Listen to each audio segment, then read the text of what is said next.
بادشاہ تھا. بادشاہ جو ہوتے تھے ان کے اپنے اپنے مزاج ہوتے تھے. اس بادشاہ نے 4 5 6 کتے رکھے ہوئے تھے اور کتے بڑے بڑے کتے تھے اور بڑے وہ خون خار کتے تھے, چیر پھاڑ کھا جاتے تھے, شیر جتنے ان کے قد تھے. بادشاہ تھوڑا سا کسی آدمی سے ناراض ہوتا نا تو ایک بہت بڑے پنجرے کے اندر ایک بہت بڑا سلاخوں کا گھر اس نے بنایا ہوا تھا, اس میں کتے ہوتے تھے اور کتے کو جب باندھ کے رکھا جاتا ہے تو زیادہ زہریلا ہو جاتا ہے, وہ زیادہ اس کے اندر کرواہٹ آتی ہے, زیادہ کاٹتا ہے. اس نے قید کیے ہوئے تھے. کتے تو بڑے زہریلے تھے.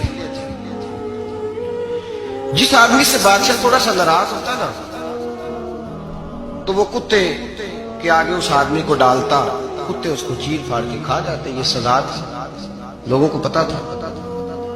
بادشاہ کے وزیر نے بڑی خدمت کی بادشاہ کو, 35 سال تک نوکری کی. لیکن ہر سورج نے غروب تو ہونا ہی ہوتا ہے, ہر چاند نے ڈھلنا بھی ہوتا ہے. اب بوڑھا ہونے لگا, وہ جو مضبوط حافظہ تھا وہ کمزور ہونے لگا, ہلکی ہلکی غلطی. بادشاہ مزاج کا بادشاہ تھا, نہیں سمجھ میں آیا تو میں نے کہا کہ لوگ کہتے ہیں ہمیں کام پیارا ہے, چم نہیں. تو رشتہ وفا کا تھا ہی نہیں. وزیر سمجھنے لگا کہ اب نہ میں بھی غلطیاں کرنے لگا ہوں تو ایسا نہ ہو کسی دن میں بھی ان کتوں کا شکار ہو جاؤں. اس نے بادشاہ سے کہا کہ بادشاہ مجھے آہستہ آہستہ معذرت کرنے لگا, قدم ہٹانے لگا کہ مجھے چھٹی دے دی جائے, میں بوڑھا ہو گیا ہوں. لیکن اس نے کہا نہیں نہیں, جب تک میری طبیعت نہیں مانتی تم نہیں جا سکتے. مطلق العنان لوگ تھے. وزیر خاموش ہو گیا, پریشان رہنے لگا. غلطی ہو گئی ہے تو پھینک دے گا. ایک تجویز اس کے ذہن میں آئی. وہ جو پنجرے, کتوں کے پنجرے پر محافظ بیٹھا تھا نا, جو ان کو کھانا ڈالتا تھا, روٹی ڈالتا تھا, گوشت دیتا تھا, اس کو ایک دن کہنے لگا یار تیری ڈیوٹی ہے سارا دن کتوں کو کھانا دینے کی, گوشت دینے کی, تو 2 4 دن ڈیوٹی مجھے نہیں دیتا. تو لے لے, میں تو پہلے پریشان ہوں, سارا دن ان کی دیکھ بھال کرتا ہوں. اس نے کچھ تھوڑا سا گوشت لیا, پنجرے کے باہر کھڑے ہو کے کتوں کو ڈالا.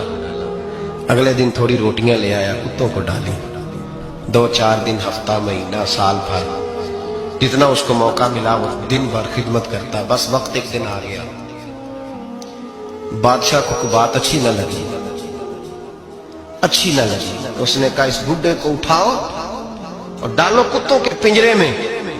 ساری زندگی یہاں رہا, اسے ابھی تک نہیں پتا چلا میرے مزاج کا. اٹھا کے پنجرے میں ڈالا نا تو بجائے اس کے کہ کتے اسے کاٹ کھاتے, وہ اس کے پیر چومنے لگے. وہ پیر چومنے لگے, ہاتھ چومنے لگے, چاٹنے لگے. تو بادشاہ سامنے کھڑا تھا نظارہ دیکھنے کو کہ چیر پھاڑ کرتے تو خوش ہوا کرتا تھا. خونخوار درندے جیسی اس کی طبیعت ہو گئی. جب دیکھا پیار کر رہے ہیں تو بادشاہ وزیر سے کہنے لگا یہ کیا ہے. وزیر رو پڑا, کہنے لگا تو سیاستدان تھا تو میں بھی سیاستدان تھا, ساری زندگی سیاست کی لیکن دنیا داروں کے ساتھ رہا تو انجام یہ ہوا کہ مجھے اس پنجرے میں ڈال دیا گیا.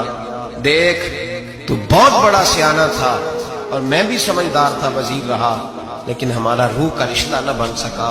ارے ہم سے تو یہ کتے ہی اچھے نکلے. تیری 40 35 سال خدمت کی تو تو نے کتوں کے آگے ڈال دیا. انہیں تو چند مہینے روٹی ڈالی ہے, میرے وفادار ہو گئے. چند مہینے روٹی, جنہ تنا وچ عشق نہ رچیا کتے نہ تھی چنگے. جنہ تنا وچ عشق نہ رچیا کتے نہ تھی چنگے.